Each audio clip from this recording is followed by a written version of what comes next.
میرے نبی پاک علیہ السلام نے فرمایا قیامت کے دن ایک آدمی کے لیے جنت کا دروازہ کھولا جائے گا، وہ دوڑتا ہوا جنت کی طرف جائے گا، جب دروازے کے قریب پہنچے گا تو دروازہ بند کر دیا جائے گا، وہ پھر آئے گا، پھر دوڑے گا، پھر جنت کے قریب جائے گا، پھر وہ دروازہ بند ہو جائے گا، پھر مایوس ہو کے آئے گا، پھر کہا جائے گا واپس آ، کھل گیا دروازہ، کئی بار آئے گا، کئی بار جائے گا، روئے گا، تڑپے گا، پریشان ہوگا، فرشتے سے کہے گا یہ میرے ساتھ کیا ہو رہا ہے؟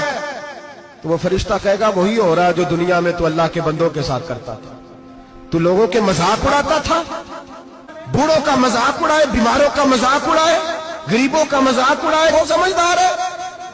میرے نبی کریم علیہ السلام نے فرمایا رب کریم کے فرشتے کہیں گے تو بندوں کے ساتھ ایسا کرتا تھا، آج تیرے ساتھ ایسا ہوگا۔ اب میرے بھائیوں بہت زیادہ نہیں کرتے لوگ آج مذاق؟ بڑا ظلم نہیں کرتے؟ تکلیف نہیں دیتے؟